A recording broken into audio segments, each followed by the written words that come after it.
कभी सोचा है 1 अरब से ज्यादा लोगों का देश आखिर एक साथ चलता कैसे है? आज हम उसी ब्लूप्रिंट की बात करेंगे जो भारत को जोड़े रखता है, हमारा संविधान। जरा सोचिए ये कितना बड़ा काम होगा। मतलब इतनी सारी भाषाएं, इतनी अलग अलग संस्कृतियां, तरह तरह की मान्यताएं, इन सबको एक राष्ट्र में, एक धागे में पिरोना कैसे मुमकिन है? तो इसका जवाब छिपा है एक बहुत ही मजबूत ब्लूप्रिंट में। ठीक वैसे ही जैसे कोई बड़ी इमारत बनाने से पहले उसका नक्शा बनता है ना, भारत का वो ब्लूप्रिंट, वो नक्शा है हमारा संविधान। और ये सिर्फ नियमों की कोई किताब नहीं है, नहीं, ये वो दस्तावेज है जो बताता है कि एक राष्ट्र के तौर पर हम कौन हैं और हम क्या बनना चाहते हैं। तो चलिए इस ब्लूप्रिंट को जरा करीब से देखते हैं और शुरुआत करते हैं सबसे जरूरी हिस्से से, यानी इसकी नींव से। और ये नींव टिकी है एक बहुत ही सीधे और मजबूत विचार पर, एक राष्ट्र एक जन। अच्छा, तो इस नींव का सबसे पहला और सबसे मजबूत पत्थर क्या है? वो है एकल नागरिकता। मतलब कोई चाहे कश्मीर में रहता हो या कन्याकुमारी में, उसकी पहचान सिर्फ एक है, भारतीय। किसी राज्य का नागरिक नहीं, बल्कि पूरे देश का नागरिक। और यही वो विचार है जो हम सबको एक साथ जोड़ता है। और पता है, ये समझना बड़ा दिलचस्प है कि ये अमेरिका जैसे देशों से कितना अलग है। वहां पर लोगों के पास दोहरी नागरिकता होती है, एक तो देश की और दूसरी उस राज्य की जहां वो रहते हैं। लेकिन भारत में ऐसा नहीं है। हमारी निष्ठा, हमारी वफादारी सिर्फ एक है, भारत के प्रति। और ये हमारे देश की एकता के लिए बहुत जरूरी है। अब नींव का दूसरा मजबूत हिस्सा है कल्याणकारी राज्य का कॉन्सेप्ट। इसका मतलब क्या हुआ? इसका मतलब ये है कि सरकार सिर्फ एक रूलर या शासक नहीं है, बल्कि वो एक केयरटेकर की तरह है, एक देखभाल करने वाले की तरह। उसका काम सिर्फ देश चलाना नहीं है, बल्कि ये पक्का करना है कि हर एक नागरिक का जीवन बेहतर हो। तो असल में इसका मतलब क्या है? सीधा सा मतलब है बराबरी, और वो भी 3 लेवल पर। पहला, सामाजिक बराबरी, मतलब कोई भी किसी से छोटा या बड़ा नहीं है। दूसरा, आर्थिक बराबरी, यानी सबको कमाने और आगे बढ़ने का बराबर मौका मिलना चाहिए। और तीसरा, राजनीतिक बराबरी, जिसका सबसे बड़ा उदाहरण है कि चाहे कोई अमीर हो या गरीब, हर एक इंसान की वोट की कीमत बिल्कुल बराबर है। ठीक है, तो हमारी नींव तो तैयार हो गई। अब इस नींव के ऊपर मजबूत पिलर्स यानी स्तंभ भी तो खड़े करने होंगे ना, है ना, जो इस पूरी इमारत को संभाल कर रखेंगे। और ये स्तंभ हैं हमारे 6 मौलिक अधिकार। ये हर भारतीय नागरिक की असली ताकत है। ये देखिए, ये हैं वो 6 शक्तिशाली स्तंभ। समानता का अधिकार, स्वतंत्रता का अधिकार, शोषण के खिलाफ अधिकार, धार्मिक आज़ादी का अधिकार, अपनी संस्कृति और शिक्षा का अधिकार, और इन सबसे ऊपर इन सभी अधिकारों की रक्षा करने वाला अधिकार। एक बात याद रखने वाली है, ये सिर्फ शब्द नहीं है, बल्कि ये हर भारतीय को दी गई पक्की गारंटियां हैं। तो सवाल उठता है कि आखिर इन अधिकारों का मकसद क्या है? सीधी सी बात है, ये हमें एक बेहतर और गरिमापूर्ण जीवन जीने में मदद करते हैं। ये इस बात को पक्का करते हैं कि हर किसी के साथ सम्मान से बर्ताव हो और हम सब एक आज़ाद समाज में तरक्की कर सकें। चलिए एक उदाहरण से समझते हैं। समानता का अधिकार, सोचिए ये कितना शक्तिशाली है। ये कहता है कि कानून की नज़र में हर कोई बराबर है। ये किसी भी तरह के भेदभाव को गैर कानूनी बनाता है। ये छुआछूत जैसी सामाजिक बुराई को जड़ से खत्म करता है। और तो और ये सरकारी नौकरियों में सभी को बराबर मौके देने की बात करता है। ये सिर्फ खोखले वादे नहीं हैं, ये ठोस अधिकार हैं। अच्छा, तो हमारी इमारत में मजबूत स्तंभ तो लग गए, लेकिन क्या किनारों पर कोई रेलिंग या कोई गार्ड रेल भी है जो हमें गिरने से बचाए? हाँ, बिल्कुल है। और ये गार्ड रेल है हमारे अधिकारों पर लगे कुछ जरूरी प्रतिबंध। तो एक सवाल मन में आता है कि क्या ये मौलिक अधिकार अनलिमिटेड है? क्या इनकी कोई सीमा नहीं है? और इसका सीधा सा जवाब है नहीं। हमारे अधिकार असीमित यानी एब्सोल्यूट नहीं है। देखिए, संविधान हमें आज़ादी तो देता है, लेकिन कुछ भी करने का लाइसेंस नहीं देता। हर अधिकार के साथ एक जिम्मेदारी भी जुड़ी होती है। तो फिर ये प्रतिबंध है क्या? इन्हें उचित प्रतिबंध या रीजनेबल रिस्ट्रिक्शंस कहा जाता है, और ये मुख्य तौर पर 3 वजहों से लगाए जाते हैं।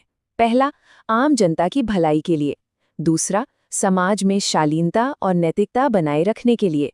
और तीसरा, जो कि सबसे जरूरी है, हमारे देश की सुरक्षा और अखंडता के लिए। और हाँ, कुछ बहुत ही असाधारण हालात में, जैसे कि नेशनल इमरजेंसी के दौरान, इन मौलिक अधिकारों को कुछ समय के लिए सस्पेंड भी किया जा सकता है।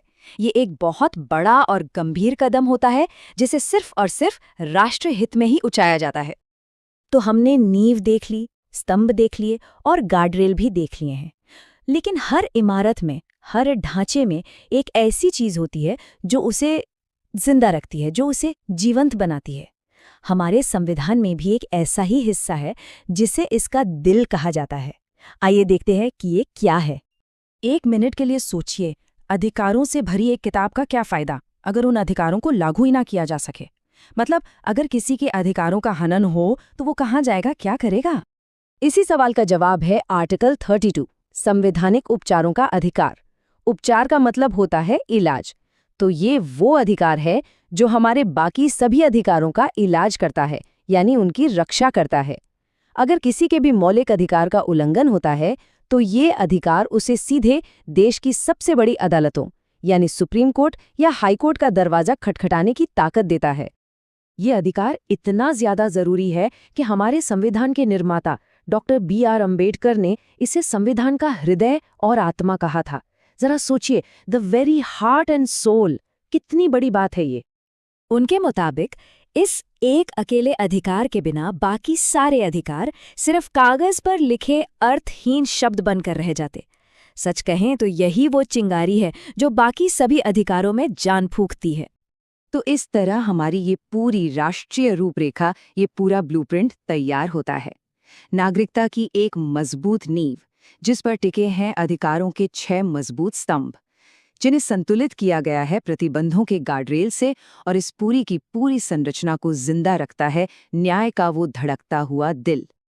यही वो ब्लूप्रिंट है जो हम सबके अधिकारों की सुरक्षा करता है। अब अंत में एक सवाल, आज के समय में इन सभी अधिकारों में से कौन सा अधिकार सबसे ज्यादा महत्वपूर्ण लगता है? इस पर सोचिएगा जरूर। Alright, let's dive into one of the most incredible documents ever written, the Constitution of India.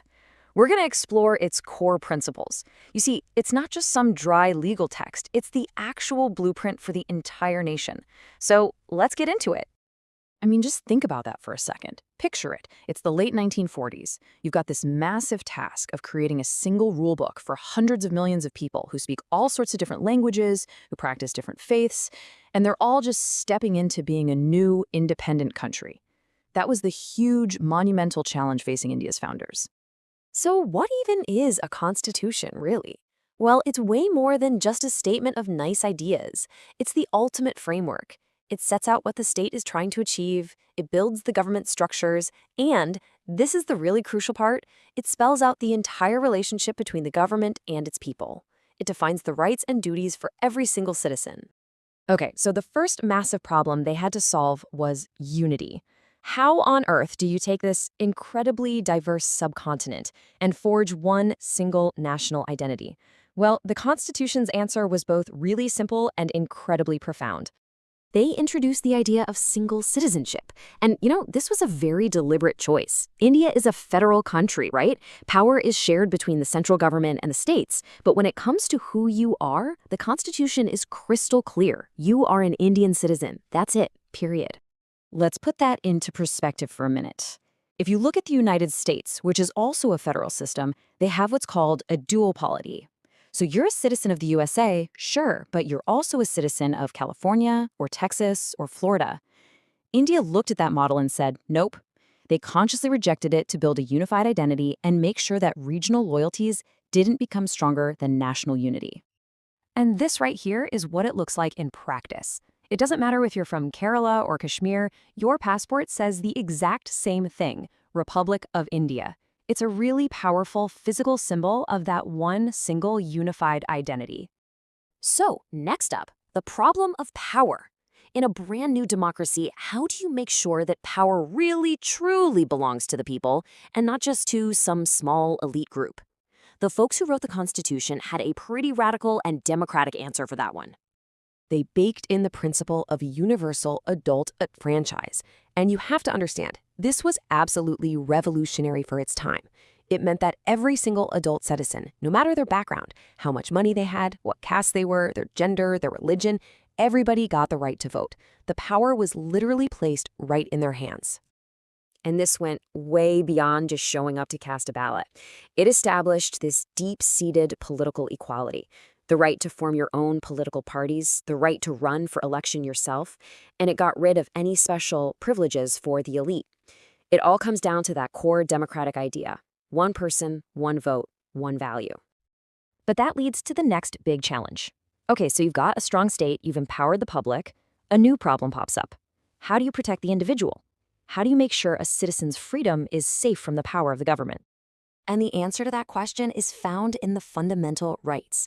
This chapter of the Constitution is so important. It guarantees essential freedoms to every citizen, and it acts as a critical check on the power of the state. As you can see here, these rights are kind of grouped into 6 main pillars. The first one is the right to equality. Honestly, this is the bedrock of the whole system. It guarantees that everybody is equal in the eyes of the law and that the state is not allowed to discriminate against anyone for any reason. It's really the foundational promise of a fair society. Building on that foundation, you have the right to freedom, which is, it's the lifeblood of any democracy, right? This is where you get your freedom of speech, the freedom to assemble peacefully, and the right to choose your own job. These are the freedoms that let us have public debates and allow us to grow as individuals. The Constitution also gets very specific about protecting basic human dignity through the right against exploitation. This straight up outlaws horrible things like forced labor and child labor. It's there to make sure the most vulnerable people in society are protected from being abused. Now, in a country with so much religious diversity, this next one is absolutely vital: the right to freedom of religion. It establishes India as a secular state, which basically means the government stays neutral on religion, and every single person has the freedom to follow their own faith, whatever that may be. But what happens if someone violates your rights? What's the enforcement mechanism? Well, that brings us to what Dr. B.R. Ambedkar, the main architect of the Constitution, called its very heart and soul. It's the right to constitutional remedies. This gives every citizen the power to go directly to court if their fundamental rights are taken away. It's the one right that makes all the other rights real. Now, here's a really important point. These rights are fundamental, for sure, but they are not absolute. It's not a free-for-all. The Constitution allows for reasonable restrictions for things like public order, national security, and morality. They can even be suspended during a national emergency. It's all about finding a balance between individual liberty and the good of the whole community. And this whole idea of balance brings us to our final problem. How do you make sure that a society that's so focused on individual rights also works together towards big collective goals, like justice and equality for everybody? The vision baked into the Constitution is that of a welfare state. So what does that actually mean? It means the government isn't just supposed to be a passive referee. It has an active job to do to protect and to promote the social and economic well-being of its citizens, and to always be working to create a more equal society. And this isn't just some vague wish. The Constitution provides a clear roadmap to get there. It tells the state to actively go after social equality by fighting discrimination, to push for economic equality by making sure people have fair pay and opportunity, and to guarantee political equality for everyone. It's a pretty comprehensive guide to building a nation. But to make this whole balancing act work, the Constitution doesn't just talk about what the state owes its citizens. It also talks about what the citizens owe the nation. And that is where the fundamental duties come into the picture. You can think of these duties as a kind of moral compass for every citizen. They include things like upholding the unity of India, promoting harmony between different groups, protecting public property, and just generally striving for excellence. They're a reminder that being a citizen isn't just about getting rights, it's also about contributing to the nation. So here's the key takeaway on this. While your rights are legally enforceable, you can go to court over them, these duties are more like a moral code of conduct. They are, as the source material says, hints for self-improvement, designed to guide all of us in the shared project of building a better country. So, from creating unity with a single citizenship, to empowering people with a universal vote, to protecting individuals with fundamental rights, and then balancing all of that with duties, this Constitution provides an absolutely incredible blueprint. But a blueprint is just a plan on paper. It doesn't build the house. And that kind of leaves us with a final question to think about. What's your role and what's my role in actually bringing that blueprint to life every single day?